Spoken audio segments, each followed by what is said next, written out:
Morning student, BSc first year. हम बात कर रहे थे, पिछली क्लास में हमने किसकी बात करी थी? प्रचलित पवनों की, जिसका दूसरा नाम हमने क्या बताया था? निश्चित पवन, ग्रहीय पवन और इसके अलावा प्रचलित पवन, स्थायी पवन। क्यों? क्योंकि ये जो पवनें होती हैं वर्ष भर एक ही निश्चित दिशा में प्रवाहित होती रहती हैं, इसलिए नाम भी क्या पड़ा? निश्चित पवन, ग्रहीय पवन या स्थायी पवन। इसमें हमने बात की थी व्यापारिक पवन की। कौन सी पवन की हमने बात कर ली थी? व्यापारिक पवन। देखिए इसको व्यापारिक पवन, व्यापार को बोलते हैं ट्रेड। शब्द किसका है? जर्मन भाषा का। ट्रेड का अर्थ होता है एक निश्चित मार्ग की, ऐसी पवनें जो निश्चित मार्ग पर चलती हैं। एक बार मोटा मोटा बता देती हूँ इसमें क्या होता है। ये देखिए भूमध्य रेखीय निम्न वायुदाब पेटी है, ठीक है। ये है उपोषण उच्च वायुदाब पेटी और ये है आपके पास उपध्रुवीय और लास्ट वाली ये है ध्रुवीय। सही है। देखिए इसमें क्या होता है, सेम ये ही वायुदाब की पेटियाँ इधर है। जो व्यापारिक पवनें हैं कह सकते हैं उपोषण उच्च वायुदाब से भूमध्य रेखीय निम्न वायुदाब की ओर चलने वाली जो पवनें होती हैं उनको हम क्या बोलते हैं? व्यापारिक पवनें कहते हैं। 30 से 35 डिग्री अक्षांशों से 0 डिग्री अक्षांश या भूमध्य रेखीय पेटी की तरफ चलने वाली पवनों को कौन सी पवनें कहेंगे? व्यापारिक पवनें कहेंगे। और इसको जो व्यापारिक पवनें हैं इसको इंग्लिश में क्या कहेंगे हम? ट्रेड विंड्स हम इसको बोलते हैं। ट्रेड का अर्थ होता है व्यापार करना। ट्रैक शब्द से बना है ट्रेड, अंग्रेजी का नहीं अपितु जर्मन भाषा का शब्द है, जिसका अर्थ होता है निश्चित मार्ग की। ऐसी पवनें जो वर्ष भर एक निश्चित मार्ग पर चलती हैं। अब हमने एक बात की थी कि जो पवनें हैं इनकी दिशाओं में विक्षेप उत्पन्न क्यों हो जाता है? अगर पूरी पृथ्वी पर जल ही जल होता या स्थल भाग होता तो उत्तरी गोलार्ध से दक्षिणी गोलार्ध या कह सकते हैं कि भूमध्य रेखा की ओर और दक्षिणी गोलार्ध से भी पवनें किधर चलती? भूमध्य रेखा की ओर। लेकिन कोरियालिस बल के प्रभाव से पवनों की दिशा में क्या हो जाता है? विक्षेप उत्पन्न हो जाता है। उत्तरी गोलार्ध में दाहिनी ओर तथा दक्षिणी गोलार्ध में बाहिनी ओर पवनें मुड़ जाती हैं। तो हमने किसकी बात करी? व्यापारिक पवनों की बात करी। व्यापारिक पवनों की दिशा उत्तरी गोलार्ध की अगर हम बात करें, देखिए इधर पूर्व है, इधर उत्तर है, तो हम कह सकते हैं कि उत्तरी गोलार्ध में जो पवनें चलती हैं, व्यापारिक पवनें चलती हैं, उत्तर पूर्व से दक्षिण पश्चिम की ओर चलती हैं। ठीक है, कुछ भी रटना नहीं है आपको, जो चीज़ें दिख रही हैं वो आपको उसी अकॉर्डिंग लिखना है कि जो व्यापारिक पवनें हैं उत्तरी गोलार्ध में, इस 0 डिग्री से ऊपर उत्तरी गोलार्ध, नीचे दक्षिणी गोलार्ध, उत्तरी गोलार्ध में उत्तर पूर्व से, ये देखिए इन पवनों की दिशा उत्तर पूर्व से दक्षिण पश्चिम की ओर चलती हैं। लेकिन ये पवनें दक्षिणी गोलार्ध में दक्षिण पूर्व से, ये वाली दक्षिणी पूर्व से उत्तर पश्चिम की ओर इनकी प्रवाह की दिशा पाई जाती है। और जिस दिशा से पवनें चलती हैं उसी नाम पर उन पवनों का नाम भी रख दिया जाता है। जैसे हम इनको उत्तरी पूर्वी कह सकते हैं, इनको दक्षिणी पश्चिमी स्थायी पवनें। ठीक है, आगे बात आती है कि जो ये व्यापारिक पवनें होती हैं इनकी विशेषताओं की बात करते हैं। कि दूसरी एक बात ये आई कि 30 डिग्री उत्तर और दक्षिणी अक्षांशों के पास भूमध्य रेखा के चलने के कारण ये जो पवनें होती हैं किस प्रकार की होती हैं? गर्म होती हैं, शुष्क होती हैं, इसलिए ये वर्षा नहीं करती हैं। यहाँ से 30 से 35 डिग्री से ये पवनें किधर आती हैं? भूमध्य रेखा की ओर आती हैं। और जो 30 से 35 डिग्री जो अक्षांश है उपोषण उच्च दाब पाया जाता है, यहाँ पर क्या है? तापमान अधिक पाया जाता है, इसलिए पवनें कैसी होती हैं? गर्म भी होती हैं और शुष्क भी होती हैं। लेकिन जैसे ही ये किसी महासागर को पार करती हैं तो इस भाग में होगा, अगर ये कोई द्वीप है यहाँ पे, तो महासागर को जब पार करेगी और वर्षा करेगी तो कौन से भाग पे करेगी? इसके पूर्वी भाग पर वर्षा करेगी। क्यों? क्योंकि सबसे पहले कौन से भाग पे टकराएगी? पूर्वी भाग पे टकराएगी, तो वर्षा भी कहाँ करेगी? पूर्वी भाग पे करेगी। जबकि इसके जो पश्चिमी भाग हैं वो किस प्रकार के रहेंगे? शुष्क रहेंगे। क्यों रहेंगे? एक तो देखिए जब ये इधर टकराएगी तो वर्षा इस वाले क्षेत्र पे करेगी। जैसे जैसे ये पवनें इस पश्चिमी भाग तक पहुँचेंगी, पवनें कैसी हो जाएंगी? आर्द्रता अपनी खो देंगी, शुष्क हो जाएंगी, इसलिए वर्षा नहीं करेंगी। सही है। दूसरी एक चीज़ और बताती हूँ, इस वाले क्षेत्र में जो महासागरीय धाराएं हैं वो कैसी पाई जाती हैं। देखिए जितने भी हमारे महाद्वीप हैं उसके जो पश्चिमी तट हैं उस पर ठंडी धाराएं पाई जाती हैं। सही है, महासागरीय धाराएं कैसी हैं, ठंडी। तो इस वाले क्षेत्र पर जो ठंडी महासागरीय धाराएं बहती हैं उसके कारण भी वर्षा नहीं होती है, क्योंकि वर्षा के अनुकूल स्थितियां नहीं बनती हैं। आपने देखा होगा भूमध्य रेखा, ये हमारी भूमध्य रेखा इस अकॉर्डिंग टर्न करती हैं, तो ये तो गर्म है और इधर जो धाराएं आएंगी वो किस प्रकार की हैं, ठंडी हैं। भूमध्य रेखा से ध्रुव की ओर जा रही है, यहाँ पर तो क्या है, हमारी धारा गर्म है, लेकिन इधर जो आएगी वो क्या है, ठंडी है। सही है। अफ्रीका की बात करें, कैनारी की धारा ठंडी धारा है। ऊपर की उत्तरी गोलार्ध की बात करें, हाँ नीचे की तरफ बात करें, हमबोल्ट की धारा है, ठंडी धारा है। तो इधर अब यहाँ पर कोई भी अगर महाद्वीप है तो यहाँ पर कौन सी धारा बह रही है, ठंडी धारा बह रही है। क्या इसके पास इधर से तो वर्षा हो रही है, पूर्वी भाग से तो वर्षा हो रही है, लेकिन इधर वाले पश्चिमी भाग में वर्षा नहीं होगी, क्योंकि ये वाली पवनें यहाँ तक पहुँचते पहुँचते कैसी हो जाएंगी, शुष्क हो जाएंगी। और दूसरा रीज़न इन्होंने बताया कि इधर क्या है, ठंडी जल धाराएं हैं, इसलिए वर्षा के अनुकूल स्थितियाँ नहीं बनती, क्योंकि जो ठंडी जल धाराएं होती हैं, ठंडी वायु होती है वो धरातल के समीप रहती है, गर्म वायु होती है ऊपर ऊंचाई पे जाती है, संघनन होता है तो वर्षा हो जाती है। तो यहाँ पर वर्षा के अनुकूल स्थितियाँ नहीं बनती, और वर्षा के जब अनुकूल स्थितियाँ नहीं बनेंगी तो वर्षा भी नहीं होगी। तो इसीलिए विश्व के जो सर्वाधिक मरुस्थल पाए जाते हैं वो महाद्वीपों के पश्चिमी भाग में पाए जाते हैं। दो कारण हैं उनके, क्योंकि व्यापारिक पवनें चलते हैं इसलिए पूर्वी भाग पे वर्षा करेंगी, पश्चिमी भाग कैसे रहेंगे, शुष्क रहेंगे। दूसरा रीज़न इन्होंने बताया कि अगर महासागर की बात करें तो महासागर के पूर्वी भाग ठंडे और पश्चिमी भाग कैसे रहते हैं, गर्म रहते हैं। तो जो ठंडे जो क्षेत्र हैं, सही है, महासागर का पूर्वी भाग, तो वहाँ पर वर्षा नहीं होगी, क्योंकि वहाँ पर जल धारा कैसी बहती है, ठंडी बहती है, इसलिए वर्षा के अनुकूल स्थितियाँ नहीं बनती हैं, जिसके कारण यहाँ पर वर्षा नहीं होती है। विश्व के जितने भी मरुस्थल हैं वो इसी महाद्वीपों के पश्चिमी भाग में 30 से 35 डिग्री अक्षांशों के मध्य स्थित हैं।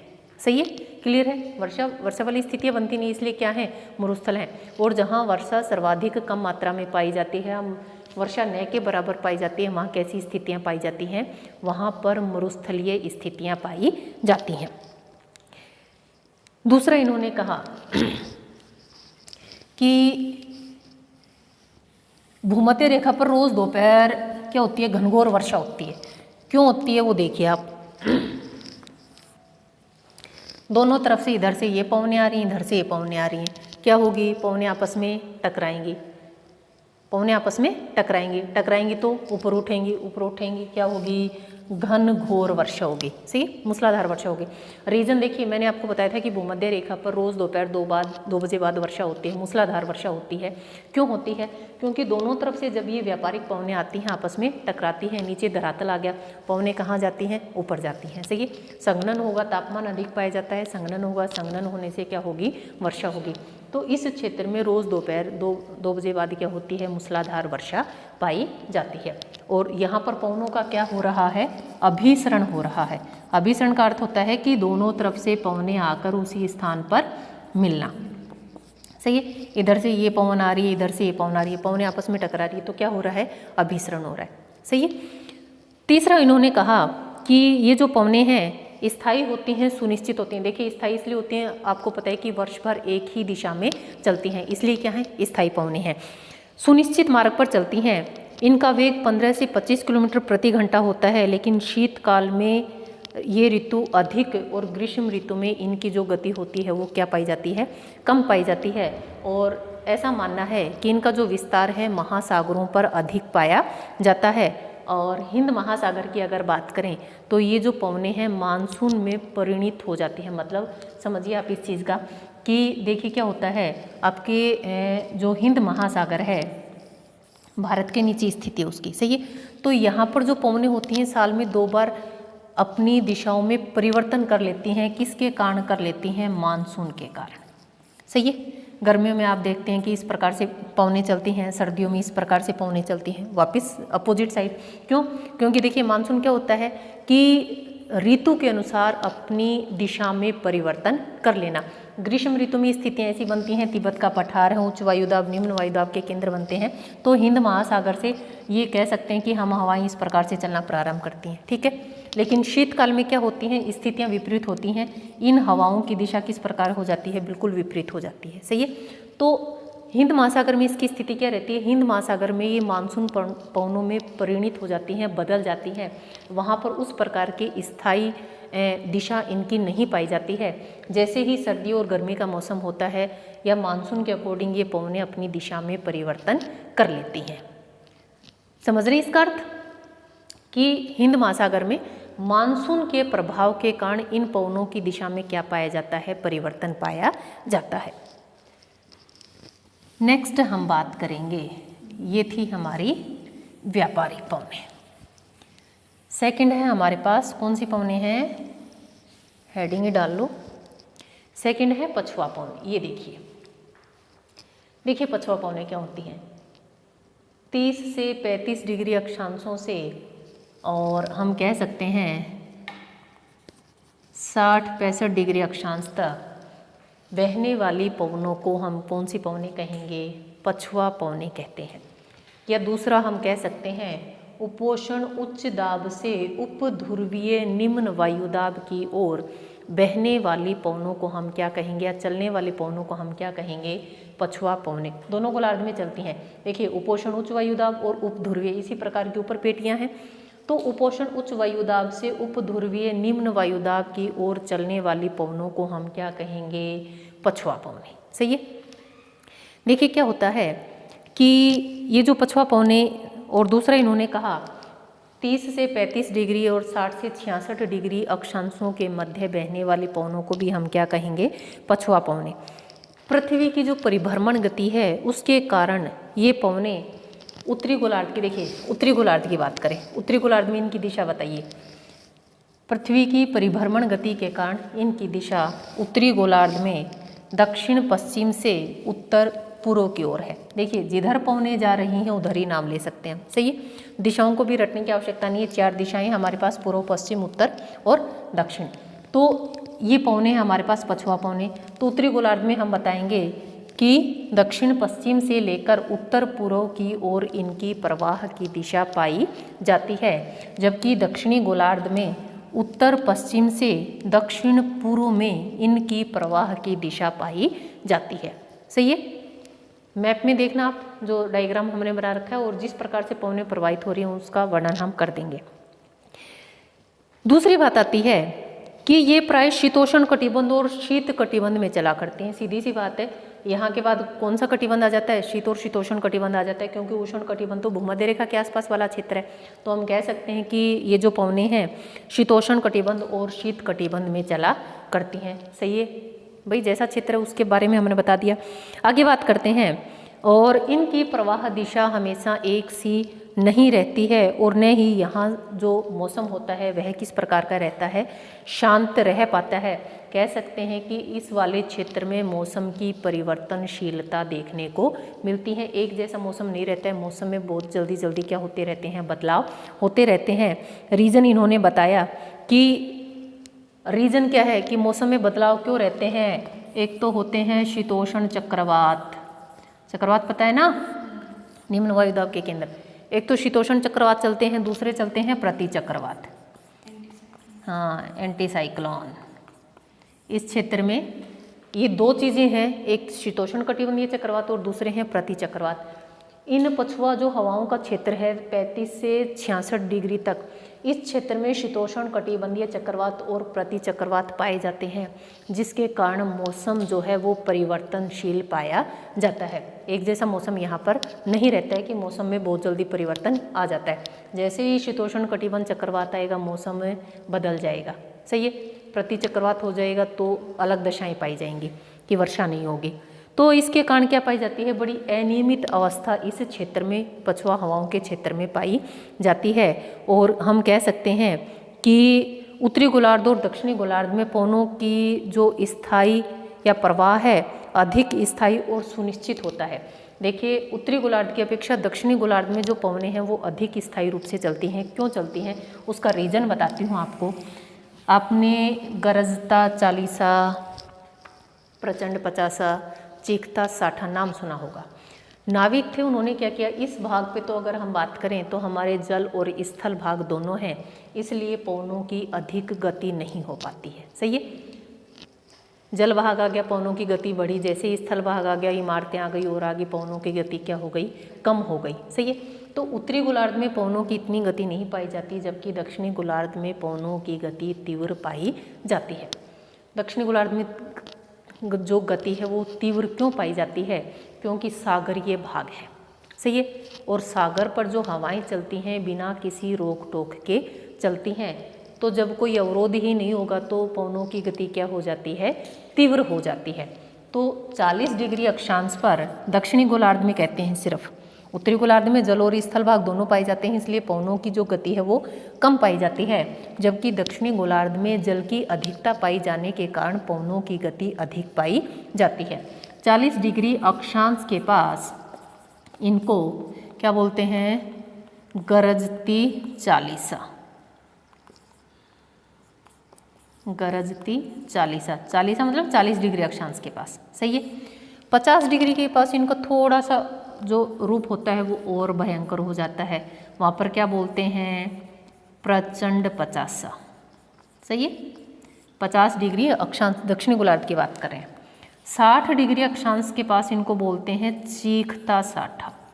कितनी अधिक आवाज़ करती हैं ये पवनें, ऐसे लगता है कि जैसे कोई व्यक्ति चिल्ला रहा हो। सही है, तो ये बात की हमने दक्षिणी गोलार्ध की। दक्षिणी गोलार्ध में क्यों, क्योंकि जल भाग पाया जाता है, जल भाग पाए जाने के कारण क्या पाया जाता है कि जलीय भाग है, जलीय भाग के कारण जो पवन है उनकी गति तीव्रता पाई जाती है, गति में तीव्रता पाई जाती है। 40 डिग्री अक्षांश के पास पवनों की गति कुछ तेज होती है, इसलिए उनको गरजता 40 कहता है कि गरज रही है, और 50 के पास उनकी जो गति है उसमें और अधिक वृद्धि हो जाती है, इसलिए वो रूप कैसा, प्रचंड रूप धारण कर लेती हैं। और 60 डिग्री दक्षिणी अक्षांश के पास तो पवनें इतनी अधिक तेज गति से प्रवाहित होती हैं, तो ऐसे लगता है जैसे कोई चीख रहा हो, इसलिए नाम क्या पड़ा, चीखता 60। तो ये अक्षांशों के अकॉर्डिंग इनको अलग अलग नामों से जाना जाता है। और ये नाम किसने दिए थे, नाविकों ने, जो समुद्री यात्राएं करते हैं, उन्होंने जैसे जैसे इनकी गति देखी और उसमें वृद्धि देखी, इसलिए अक्षांश के अकॉर्डिंग उनको अलग अलग नामों से उन्होंने संबोधित किया है। नेक्स्ट बात करते हैं इसी में। अब इस अगर हम क्षेत्र की बात करें तो देखिए क्या है, जो पछुआ पवनें हैं, ये देखिए पछुआ पवनें किधर से जा रही हैं, गर्म क्षेत्रों से, किधर जा रही हैं, ठंडे क्षेत्रों की ओर। तो वर्षा करेंगी या नहीं करेंगी, बताओ पूजा बता। बिल्कुल करेंगी। सही है, लेकिन महाद्वीपों के पश्चिमी भाग पर वर्षा करेंगी, लेकिन महाद्वीपों के पश्चिमी भाग पर वर्षा करेंगी। अगर यहाँ कोई भी भूभाग है तो ये सबसे पहले कौन से भाग पे टकराएंगी, पश्चिमी भाग पे। तो हम कह सकते हैं कि जो पछुआ पवनें हैं वो पश्चिमी भाग पर वर्षा करेंगी और पूर्वी भाग कैसे रहेंगे। सही है, समझने वाली बात है कि जो पछुआ पवनें हैं महाद्वीपों के पश्चिमी भाग पर वर्षा करेंगी। क्यों करेंगी, क्योंकि सबसे पहले पवनें कहाँ टकराएंगी, भाई कोई भी सागर से गर्म पवन जाएगी, अपने साथ आर्द्रता लेके जाएगी। एक चीज़ हमेशा याद रखना, जो गर्म पवनें होती हैं आर्द्रता ग्रहण करती हैं, वर्षा केवल वहीं करेंगी। ठंडी पवनें कभी भी वर्षा नहीं करेंगी, क्योंकि वर्षा के अनुकूल जो परिस्थितियां हैं, आपने एक चीज़ देखी होगी, गर्म पवन है उसमें उतनी ही आर्द्रता ग्रहण करने की क्षमता बढ़ जाती है, अपने साथ आर्द्रता ले लेती है, जैसे ही उसको उपयुक्त वातावरण मिलता है उस आर्द्रता को छोड़ देती है। सही है, मैंने एडियाबेटिक बताया था ना, जैसे ही पर्वत पर चढ़ेगी, पर्वत पे चढ़ेगी तो क्या होगा, जैसे ही तापमान में गिरावट होगी वो अपनी आर्द्रता को छोड़ देती है। तो जो पछुआ पवनें हैं वो महाद्वीप के पश्चिमी भागों पर वर्षा करती हैं। क्यों, क्योंकि एक तो गर्म स्थानों से जा रही हैं। सही है, सागर के ऊपर से जाएंगी तो अपने साथ क्या लेके जाएंगी, आर्द्रता लेके जाएंगी, इसलिए ये पछुआ पवनें महाद्वीपों के पश्चिमी भाग पर वर्षा करती हैं और पूर्वी भाग कैसे रहते हैं, शुष्क पाए जाते हैं। क्लियर है, वही चीज़ें हम यहाँ भी लागू कर सकते हैं कि यहाँ कोई भी अगर स्थल भाग है तो सबसे पहले कहाँ वर्षा होगी, महाद्वीपों के पश्चिमी भाग पर वर्षा होगी, जबकि पूर्वी भाग कैसे रहेंगे, शुष्क पाए जाते हैं। आगे हम इसमें और बात करें कि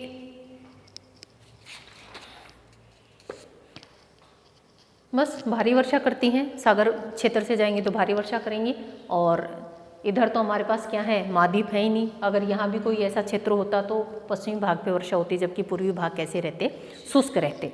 और आपने ऑस्ट्रेलिया की स्थिति देखी होगी, वो पछुआ पवनों वाले में है, व्यापारिक पवनों वाले में है, इसलिए पूर्वी भाग पे वर्षा होती है, पश्चिमी भाग डेजर्ट है। ऑस्ट्रेलिया का 2/3 भाग कैसा है, मरुस्थल है। उसका रीजन क्या है, व्यापारिक पवनों के क्षेत्र में है। पूर्वी भाग में तो वर्षा हो जाती है, लेकिन पश्चिमी भाग में वर्षा नहीं होती है।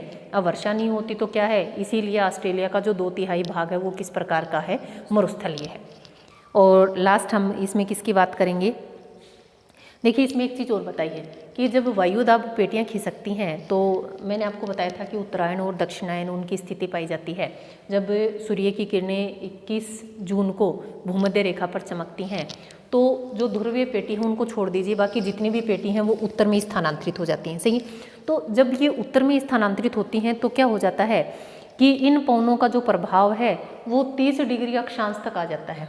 भाई कहाँ तक आ जाएगा, 30 डिग्री अक्षांश तक आ जाएगा। और ऐसे क्षेत्रों में देखिए सर्दियों में हमारे सूर्य कहाँ चमकेगा, मकर रेखा पर, सही है। तो ये वायुदाब की पेटियाँ सारी किधर खिसक जाएंगी, नीचे की तरफ खिसक जाएंगी। तो जो इसका जो पछुआ है इसका विस्तार कहाँ तक आ जाएगा, 30 डिग्री तक आ जाएगा। तो ऐसे में क्या होती है, जब ये 30 डिग्री तक आ जाएगा और वर्षा तो होगी, तो सर्दियों में जो वर्षा होती है उसको हम कौन सी वर्षा बोलते हैं, भूमध्य सागरीय वर्षा, सही है। भूमध्य सागरीय जलवायु की विशेषता क्या होती है, खट्टे रसदार फलों के लिए क्षेत्र जाने जाते हैं। और भूमध्य इस क्षेत्र में शीतकाल में वर्षा होती है। ग्रीष्म ऋतु कैसी रहती है, शुष्क रहती है। जब सूर्य की स्थिति दक्षिणी गोलार्ध में होगी, दिसंबर की बात करें, तो यहाँ पर इन पछुआ पवनों के माध्यम से क्या हो जाएगी, ये जो वायुदाब की पेटियाँ हैं ये सारी दक्षिण में खिसक जाएंगी। 30 डिग्री तक इसका विस्तार हो जाएगा। 30 डिग्री तक जब इसका विस्तार हो जाएगा तो सर्दियों में जो वर्षा होगी, एक कौन सी जलवायु की विशेषता है, भूमध्य सागरीय जलवायु की। तो इन्होंने यही कहा है कि वहाँ पर सर्दियों में होने वाली वर्षा भूमध्य सागरीय जो जलवायु है वो पाई जाती है। क्यों, क्योंकि वायुदाब की जो पेटियाँ हैं वो किधर खिसक जाती हैं, दक्षिण में खिसक जाती हैं। तो एक जो कह सकते हैं कि भूमध्य सागरीय जलवायु की उत्पत्ति वहाँ पर होती है, ठीक है। और लास्ट हम किसकी बात करेंगे, ध्रुवीय पवन की बात करेंगे। ध्रुवीय पवन ध्रुवों पर, ध्रुव से संबंधित उप ध्रुवीय निम्न वायुदाब की पेटी, और ऊपर है हमारे पास ध्रुवीय उच्च वायुदाब की पेटी। तो हम यहाँ क्या कहेंगे कि ध्रुवीय उच्च वायुदाब से उप ध्रुवीय निम्न वायुदाब की ओर चलने वाली पवनों को कौन सी पवनें कहेंगे, ध्रुवीय पवनें कहेंगे। अब ध्रुव की ओर से पवनें आ रही हैं, कैसी पवनें हैं, ठंडी पवनें हैं। ठंडी पवनें हैं, भारी पवनें हैं, क्या वर्षा करेंगी, वर्षा नहीं करेंगी, सही है। क्योंकि तापमान की आवश्यकता होती है, जब तापमान बढ़ेगा तब आर्द्रता वाष्पीकरण वाली स्थितियां बनेंगी, वर्षा वाली स्थितियां बनेंगी। लेकिन ये दक्षिणी ध्रुव से या कह सकते हैं उत्तरी ध्रुव से उप ध्रुवीय निम्न वायुदाब की ओर खिसकती हैं, इसलिए ठंडी होती हैं और ये वर्षा नहीं करती हैं। इनको पूर्वा पवनें भी कहते हैं, ईस्टर्न पवनें भी कहते हैं। क्यों कहते हैं, क्योंकि पूर्व की तरफ से आते हैं, इसलिए इनको क्या नाम दे दिया, पूर्वा पवनें भी इनको कह देते हैं। दूसरा इन्होंने कहा कि उत्तरी गोलार्ध में अगर हम इनकी दिशा की बात करें, देखिए ये हमारा उत्तरी गोलार्ध है। उत्तरी गोलार्ध में इनकी प्रवाह की दिशा कैसी रहेगी, उत्तर पूर्व से दक्षिण पश्चिम। लेकिन दक्षिणी गोलार्ध में दक्षिण पूर्व से उत्तर पश्चिम, सही है, बिल्कुल सेम व्यापारिक पवनों वाली, सही है। तो ये थी इनकी क्या थी, प्रवाह की दिशा। दूसरा इन्होंने कहा कि कम तापमान के क्षेत्रों से ये किधर आती हैं, अधिक तापमान की ओर क्या होती हैं, प्रवाहित होती हैं, जिसके कारण ये पवनें क्या होती हैं, शुष्क होती हैं। और इनकी जो जल धारण करने की क्षमता होती है वो क्या पाई जाएगी, कम पाई जाएगी। देखिए मैंने क्या कहा था कि जब पवनें ठंडी होती हैं तो उनकी जल धारण करने की क्षमता भी कैसी पाई जाती है, कम पाई जाती है, सही है। जितनी पवन ठंडी होगी उसकी जल धारण करने की क्षमता उतनी ही कम पाई जाती है। और दूसरा इन्होंने कहा कि उप ध्रुवीय निम्न वायुदाब के क्षेत्रों से ध्रुवीय तथा पछुआ जैसी विपरीत स्वभाव वाली पवनों के मिलने के कारण शीतोष्ण कटिबंधीय चक्रवातों का क्या होता है, जन्म होता है। और जो उष्ण कटिबंधीय क्षेत्रों में व्यापक वृष्टि और परिवर्तनशील मौसम के लिए जाने जाते हैं। अब देखिए रीजन क्या है, इन्होंने दो चीज़ बताई हैं, उप ध्रुवीय और पछुआ पवनें। एक तो उप ध्रुवीय, ये और उपोषण वाला ये, तो विपरीत स्वभाव है या नहीं है, इधर से पवनें जा रही हैं इधर से आ रही हैं। तो इन्होंने यही कहा है कि जो शीतोष्ण कटिबंधीय चक्रवात हो उसके लिए स्थितियां कहाँ बनती हैं, इन पछुआ पवनों में बनती हैं। और दूसरा क्या रीजन बताया इन्होंने कि इसमें मौसम की परिवर्तनशीलता पाई जाती है। रीजन क्या था, शीतोष्ण कटिबंधीय चक्रवातों के माध्यम से। सही है। तो ध्रुव की तरफ से जो ध्रुवीय पवनें होती हैं वर्षा नहीं करती हैं। क्यों नहीं करती हैं, ठंडी पवनें होती हैं, शुष्क होती हैं, शुष्क क्षेत्र से आएंगी तो शुष्क हैं, पवनें शुष्क हैं, आर्द्रता ग्रहण करने की क्षमता है नहीं, तो वर्षा नहीं करेंगी। सही है। तो ये था हमारी 3 पवनें, तीनों का हमने विस्तार से वर्णन किया। इसमें ध्यान रखने योग्य वाली बात ये है, जो व्यापारिक पवनें हैं पूर्वी भाग पे वर्षा होती है, पश्चिमी भाग शुष्क। पछुआ पवनें हैं पश्चिमी भाग पे वर्षा होगी, पूर्वी भाग शुष्क। और ये वाली जो पवनें हैं किसी भी प्रकार की वर्षा नहीं करते हैं। शीतोष्ण कटिबंध वाले जो क्षेत्र होते हैं उनके माध्यम से या चक्रवातों के माध्यम से वर्षा अवश्य हो जाती है, लेकिन ध्रुवीय पवनें शुष्क होती हैं, ठंडी होती हैं, इसलिए वर्षा नहीं करती हैं। ठीक है। आज का क्वेश्चन जो क्या बताया था मैंने, गरजता चालीसा की स्थिति बताएंगे कहाँ पाई जाती हैं। ठीक है। उत्तरी गोलार्ध दक्षिणी गोलार्ध कितने डिग्री अक्षांश के आसपास, उसके बारे में बताएंगे। क्या था, गरजती चालीसा। गरजती चालीसा की स्थिति बतानी है या कौन से गोलार्ध में पाई जाती है उसके बारे में बताना है। ठीक है। इस क्षेत्र में पवनें तीव्र गति से क्यों चलती है इसका रीजन भी आप मुझे बताओगे। दूसरी आपको बतानी है ऐसी कौन सी पवनें हैं जो महाद्वीपों के पश्चिमी भाग में जिनसे वर्षा होती है और पूर्वी भाग कैसे पाए जाते हैं, शुष्क पाए जाते हैं। उन पवनों का आप नाम लिख के बताएंगे मुझे कि ऐसी कौन सी पवनें हैं जो महाद्वीपों के पश्चिमी भाग में वर्षा करती हैं जबकि पूर्वी भाग कैसे रहते हैं, शुष्क रहते हैं। इन दोनों प्रश्नों का आप मुझे कमेंट करके आंसर दें और कोई भी समस्या है उसके लिए भी आप मुझे कमेंट कर सकते हैं। धन्यवाद। मिलते हैं नेक्स्ट क्लास में।